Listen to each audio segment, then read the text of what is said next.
নমস্কার বন্ধুরা, আমি দেবজানী। আপনাদের চ্যানেল দেবজানী রান্নাঘরের ভিলেজ ফুডে আপনাদের সবাইকে স্বাগত জানাই। আজকে দেখুন, ঝুড়িতে হাতের মধ্যে বেশ কয়েকটা টমেটো আমি নিয়ে নিয়েছি। যদিও খুব বেশি নয়, অল্প পরিমাণে টমেটো রয়েছে, তবু এই টমেটো দিয়েই হয়ে যাবে। আজকে আমি বানাবো টমেটো সস। টমেটো সস নামটা শুনে অনেকেরই অবাক লাগছে, কি তাই না?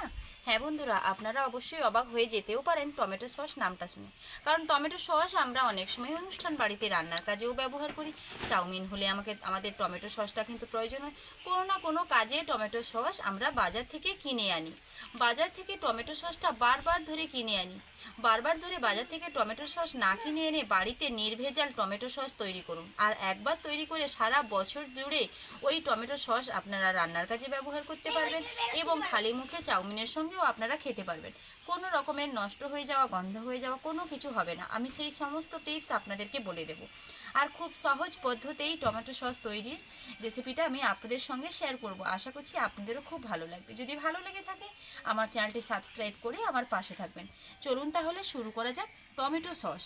টমেটো সস বাজার থেকে আমরা চড়া দামে কিনে আনি, কিন্তু সেই চড়া দামে না কিনে এনে যখন বাজারে টমেটোর দাম খুব কম, অনেক সময় কিন্তু টমেটোর দামে একদম আগুন লেগে যায়, টমেটোর গায়ে একদম আগুন লেগে যায়, কিনতে পারা যায় না। ব্যাপারটা এরকম হয়। আবার এমন একটা সময় আসে না, টমেটোর দাম একদম জলের দামের মতন হয়ে যায়। ঠিক যখন দেখবেন টমেটোর দামটা জলের দাম চলছে, ঠিক তখনই 2 কিলো 3 কিলো টমেটো কিনে এনে বাড়িতে একদম নির্ভেজালভাবে প্রস্তুত করে ফেলবেন টমেটো সস। চলুন দেখে নিন ভালোভাবে কিভাবে বাড়িতে নির্ভেজালভাবে টমেটো সস আপনারা প্রস্তুত করে নিতে পারবেন। টমেটো সস বানানোর জন্য আমি ফ্রেশ দেখে 1 কেজি মতো টমেটো নিয়েছি। আর টমেটো সস বানানোর ক্ষেত্রে একদম টমেটোগুলোকে ফ্রেশ দেখে নিতে হবে। নিশ্চয়ই আপনি দেখে বুঝেছেন, আপনি নয় আপনারা, আমার অনেক বন্ধুরাই দেখবে এই ভিডিও। কতটা ফ্রেশ টমেটোগুলো দেখুন। প্রথমে এই টমেটোগুলোকে ধুয়ে নেব। আর যে কোনো জিনিস যখন বাড়িতে প্রস্তুত করা হবে তখন কেমিক্যালযুক্ত নির্ভেজালভাবেই কিন্তু বাড়িতে প্রস্তুত করা হয়। আর বাড়ির খাবারের স্বাদ একদমই আলাদা থাকে। আর কোনো জিনিস যদি আপনি বাড়িতে রেডি করেন না, আর ঠিক সেরকমভাবে যদি রাখা যায়, সারা বছর জুড়ে থেকে যাবে। কিন্তু দোকান থেকে একটা টমেটো সস কিনে এনে 1 মাসের বেশি রেখে দেবেন, দেখবেন একটু যেন কীরকম লাগছে, স্বাদের পরিবর্তন হয়ে গেছে, এরকমটাই মনে হবে। কিন্তু বাড়িতে আজকে আমি এমনভাবে আপনাদেরকে সস বানিয়ে দেখাবো, আর সেই সসটা কিভাবে সারা বছর জুড়ে রাখতে হবে সেটাও আমি আপনাদেরকে বলে দেবো। টমেটোগুলোকে ধুয়ে নেওয়ার পর আরও কতটা ফ্রেশ লাগছে দেখুন। যখন কোনো জিনিস সারা বছর জুড়ে রাখবেন মনে করবেন না, তখন একটু ফ্রেশ রেখেই জিনিস নেওয়ার চেষ্টা করবেন। এখন টমেটো একদম জলের দাম, তার জন্য আমি টমেটো সস কিছুটা বানিয়ে নেব। আর একবার বানিয়ে নিলে বেশ অনেক দিন ধরে চলবে। যদিও আমি যে পরিমাণে টমেটো নিয়েছি সারা বছর জুড়ে চলবে না, মাঝখানে আমাকে বানাতে হবে। কারণ আমাদের বাড়িতে টমেটো সস খেতে ভালোবাসে অনেকেই আছে। আমারও খেতে ভীষণ ভালো লাগে। আর আমার বাবুর যখন ম্যাগি হবে, চাউমিন হবে, ওই টমেটো সস ছাড়া একদম চলে না। তোমাদের দাদা ভাইও টমেটো সস খেতে ভীষণ ভালোবাসে। তার জন্য আমি মাঝে মাঝে যখন টমেটোর দামটা এরকম একটু কমে থাকে না, তখনই আমি বাড়িতে টমেটো সসটা তৈরি করে নিই। টমেটো তো কাটা হয়ে গেছে। টমেটো সসে আরও কিছু উপকরণ আমি দেবো, সেগুলো হলো আদা আর পেঁয়াজ। আদাটাকে আলাদা একটা বেশ সুন্দর গন্ধ লাগার জন্য কিন্তু এটা দেওয়া হয়। তবে আদার গন্ধ কি আমরা সসে পাবো না। এমন একটা পরিমাপ বুঝে আদা দিতে হবে যেন তার গন্ধটা তীব্র না করে। কিন্তু আদা দিলে যেমন একটা দারুণ গন্ধ আসে, গন্ধটা খুব একটা খারাপ আসে না, ঠিক সেরকম আদা আরও একটা কাজ করে, সেটা হলো জিনিসটা অনেক দিন ভালো থাকে। যেই জিনিসটার মধ্যে আমরা আদাটা দেবো না কেন, ওই জিনিসটা অনেক দিন ধরে ভালো থাকার জন্য কিন্তু এই আদাটারও ব্যবহার করা হয়। আদা দিচ্ছি, পেঁয়াজ দিচ্ছি। আপনারা চাইলে পেঁয়াজটা স্কিপ করে যেতে পারেন। যদি আপনাদের কারুর মনে হয় যে নিরামিষের দিনে আমি সসটা খাবো, কারুর বার রয়েছে, বিভিন্ন রকমও কিন্তু হতেও পারে, তার জন্য সেক্ষেত্রে আপনারা পেঁয়াজটা স্কিপ করে যেতে পারেন। পেঁয়াজটা ছাড়াও কিন্তু টমেটো সস রেডি হবে। আদা কাটা হয়ে গেছে, পেঁয়াজ কাটা হয়ে গেছে, আর টমেটো তো আগেই কাটা হয়ে গেছে। এইবার উনুন ধরিয়ে উনুনে কড়াইটা বসিয়ে দিলাম। এইবার যেটা করতে হবে, কড়াইতে জল দিয়ে দিতে হবে। খুব বেশি জলের কিন্তু প্রয়োজন নেই, কারণ টমেটোর মধ্যে প্রচুর জল রয়েছে, আমরা নিশ্চয়ই জানি। টমেটো একটুখানি সেদ্ধ হয়ে গেলে পর বেশ খানিকটা জল টমেটো থেকে বেরিয়ে যাবে, তাই খুব বেশি জল দেওয়ার দরকার নেই। এবার যেটা করতে হবে সেটা হলো এই জলের মধ্যে কেটে রাখা টমেটো দিয়ে দিতে হবে। এবার দিয়ে দেব পেঁয়াজ, স্লাইস করে কেটে রাখা আদা,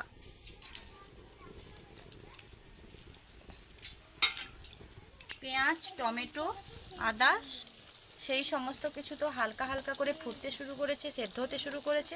তার সঙ্গে আমি কিছুটা জিনিস অ্যাড করব, কিছু উপকরণ। সেটা হলো বড় এলাচ, একটা বড় এলাচ আমি দিয়ে দেব। আর এই যে স্টার মশলা একটা দিয়ে দেব, কিছুটা জায়ফলের মানে জয়িত্রী যাকে বলা হয় সেইটা, আর কয়েকটা কাঠদানা,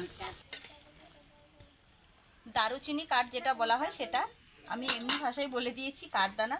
সেই কয়েক রকমের মশলা কিন্তু আমি দিয়ে দিয়েছি। এইবার একটা ঢাকনা দিয়ে এটাকে 5 থেকে 7 মিনিটের জন্য সেদ্ধ হওয়ার সময় দেব। 5-7 মিনিটের মধ্যে সেদ্ধ হয়ে যাবে, কারণ টমেটো সেদ্ধ হতে খুব বেশি সময় লাগে না।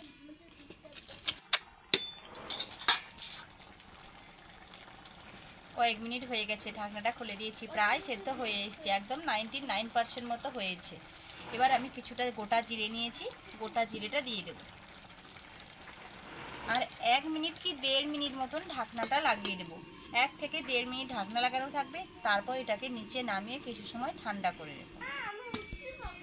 1.5 মিনিটের জায়গায় 2 মিনিট হয়ে গেছে, আর সেদ্ধ ওইদিকে খুব সুন্দর হয়ে গেছে। চলুন এইবার এটাকে নিচে নামিয়ে নিই। এইবার এটাকে উনুন থেকে নিচে নামিয়ে নিয়েছি। এইবার এটা ঠান্ডা হওয়ার জন্য একটুখানি সময় দেব।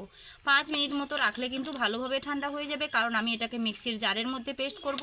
আর মিক্সির জারে কিন্তু এত গরম থাকা অবস্থাতে যে কোনো জিনিস দেওয়াটা একদমই উচিত নয়, তার জন্য আমি এটাকে একটু ঠান্ডা করে নিচ্ছি। সময়ের মধ্যে যাতে ঠান্ডা হয়ে যায় তার জন্য আমি এখানে একটা থালাতে নামিয়ে নিয়েছিলাম কড়াই থেকে, কারণ কড়াইটা গরম আছে, বেশি সময় লাগবে ঠান্ডা হতে। তবে ঠান্ডা খুব বেশি হয়নি, কিন্তু হালকা হালকা ঠান্ডা হয়েছে। ঠিক সেই সময় আমি কিন্তু এটাকে দিয়ে দিচ্ছি মিক্সির জারের মধ্যে, এটাকে পেস্ট করে নিয়ে চলে আসবো ভালোভাবে।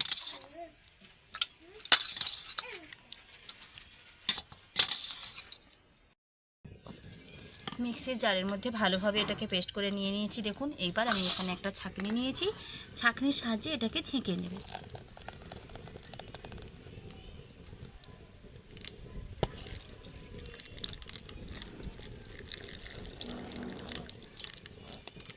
চামচটা দিয়ে একটু আস্তে আস্তে এরকমভাবে নাড়তে হবে। চামচটা দিয়ে নাড়তে নাড়তে দেখুন শুধু টমেটোর বীজগুলো বেরিয়ে এসছে। একদম ছেঁকে নেব ভালোভাবে।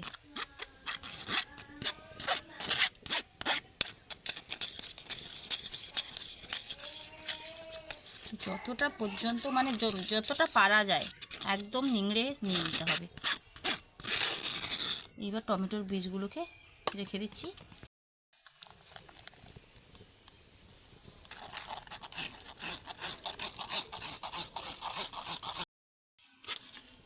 যেটা বাকি ছিল সেটাও দিয়ে কিন্তু ভালোভাবে ছেঁকে নিয়েছি, বীজগুলোকে ফেলে দিয়েছি। এইবার আবার উনুন ধরিয়ে দিয়েছি, একই কড়াইটা ধুয়ে রেখেছিলাম সেটা বসিয়ে দেব। এইবার ছেঁকে রাখা টমেটোর পেস্ট দিয়ে দেব।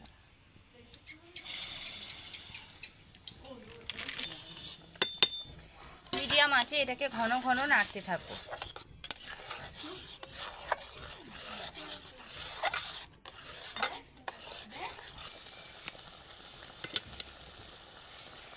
এইবার আমি এখানে অ্যাড করব কাশ্মীরি লঙ্কার গুঁড়ো, একটা কালার আসার জন্য। টমেটো সসের কিন্তু বেশ একটা সুন্দর লাল গড়গড়ে কালার আছে, সেই কালারটার জন্য আমি এখানে কাশ্মীরি লঙ্কার গুঁড়ো ব্যবহার করলাম। তবে আপনারা চাইলে ফুড কালারও ব্যবহার করতে পারেন। কিছু সময় ধরে মিডিয়াম আঁচে এটাকে ফুটিয়ে নেব। এইবার আমি এখানে অ্যাড করব চিনি। সসটা একটু মিষ্টি মিষ্টি না হলে দেখবেন ছোট ছেলেমেয়েরা খেতে চায় না, আর নিজেদেরও ভালো লাগে না। তবে হ্যাঁ, আপনারা যদি চান চিনিটা না দিয়ে সসটা খাবেন তাহলেও খেতে পারেন। অনেকে ডায়াবেটিস রোগী আছে, সস খেতে ইচ্ছে করে, কিন্তু সসের মধ্যে মিষ্টি থাকার জন্য তারা সসটা খেতে পারে না। তবে আপনি যখন বাড়িতে ব্যবহার মানে তৈরি করবেন খাওয়ার জন্য, তখন আপনারা চিনিটা না দিয়েও তৈরি করে ফেলতে পারবেন। এইবার এটাকে আর 2-3 মিনিট মতো ভালোভাবে ফুটিয়ে নেব। এটা হালকা যে একটু জলজলে ভাব রয়েছে, টমেটোর মধ্যে একটা এক্সট্রা জল ছিল, তখন একটু জলজলা ভাব ছিল। আবার চিনি দিয়েছি, চিনি দেওয়ার কারণে চিনির জন্য আবার এক্সট্রা একটা জলজল ভাব হয়েছে। সেইটা যেন একটু শুকিয়ে যায়, একটা বেশ গাঢ় ঘনত্ব ভাব যখন আসবে তখন সসটাকে নামিয়ে নিতে হবে। যেহেতু বাড়িতে প্রস্তুত করছি তাই দোকানের মতো খুব বেশি জলজলে ভাব না রেখে একটু গাঢ় গাঢ় ঘনত্ব ভাব থাকলে পরে সসটা খেতেও ভালো লাগবে, দেখতেও ভালো লাগবে। বেশ কিছু সময় এটা ফুটে গেছে, এইবার এটাকে নামিয়ে নেওয়ার পালা এসছে। বাড়িতে যে কোনো জিনিস প্রস্তুত মানে কতটা নির্ভেজাল নিশ্চয়ই আপনারা জানেন। আর এরকম নির্ভেজাল টমেটো সস আপনার ছোট বাচ্চাকে যদি প্রত্যেক দিনও দেন তাহলেও কোনো অসুবিধা নেই। এমন এমন একটা ছোট বাচ্চা আছে না, যেটা সস খেতে এত ভালোবাসে না, এত ভালোবাসে, রোজ রোজ তাদের সস খেতে ইচ্ছে করে। এইরকম টমেটো সসটা বিশেষ করে রোজ রোজ খেতে ইচ্ছে করে, কিন্তু আমরা টমেটো সসের মধ্যে বিভিন্ন ধরনের কেমিক্যাল থাকার জন্য ছোট বাচ্চাদের দিতে কিন্তু আমরা অবশ্যই ভয় পাই। প্রত্যেক বাবা মা ভয় পায় যে ছোট বাচ্চাকে খুব বেশি পরিমাণে বাজারের ওই কেমিক্যালযুক্ত টমেটো সস না দেওয়াটাই ভালো, সত্যিকারেরই ভালো। কারণ যখন আপনি বাড়িতে এরকমভাবে টমেটো সস প্রস্তুত করবেন, তখন ছোট বাচ্চা দিনে একবার নয়, যদি 2 থেকে 3বারও খাবে বলে, তাতেও কোনো অসুবিধা নেই। কারণ একটাই, এটা হলো নির্ভেজাল, কোনো রকমের কোনো কেমিক্যাল এর মধ্যে দেওয়া নেই। চলুন এবার এটাকে একটা পাত্রের মধ্যে নামিয়ে নিই। ঠান্ডা হয়ে গেলে পর জারে ভরে সারা বছর ধরে স্টোর করে আপনি খেতে পারবেন।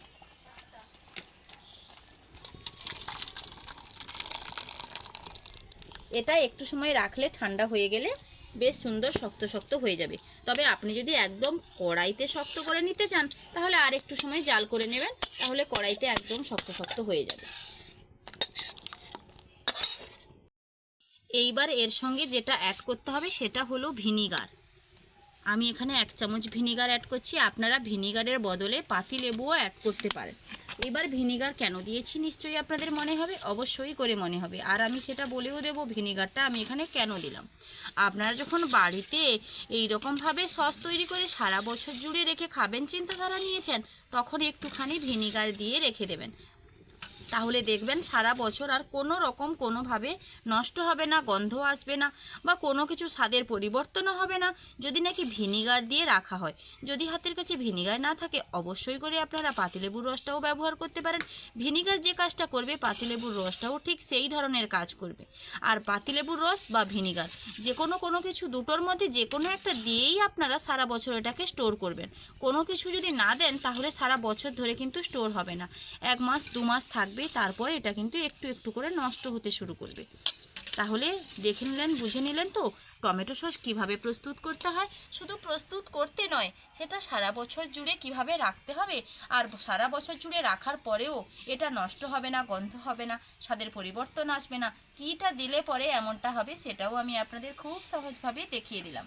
আপনারা যখন বাড়িতে এরকমভাবে প্রস্তুত করবেন, যখন তখন প্রস্তুত করবেন না, যখন দেখবেন টমেটোর দাম একদম জলের দামে হচ্ছে, তখনই আপনারা কিনে এনে বাড়িতে ঠিক এরকমভাবে টমেটো সস তৈরি করে সারা বছর ধরে বাচ্চা থেকে বড় সকলেই খেতে পারেন। তাহলে আমার এই টমেটো সসের ভিডিও আপনাদের কীরকম লাগলো লাইক কমেন্ট ও শেয়ার করে জানাতে ভুলবেন না। যদি ভালো লেগে থাকে আমার চ্যানেলটি সাবস্ক্রাইব করে আমার পাশে থাকবেন। দেখা হচ্ছে আবার নতুন কোনো রান্নার রেসিপি নিয়ে, ততক্ষণ সুস্থ থাকুন, ভালো থাকুন। ভিডিওটা এখানেই শেষ করছি। যদি সম্ভব হয় অবশ্যই একবার হলেও, খুব বেশি টমেটো না নিলেও 1 কিলো 500 টমেটো নিয়ে এরকমভাবে সস তৈরি করে খাবেন, তারপর আমাকে কমেন্ট করে জানাবেন। টাটা।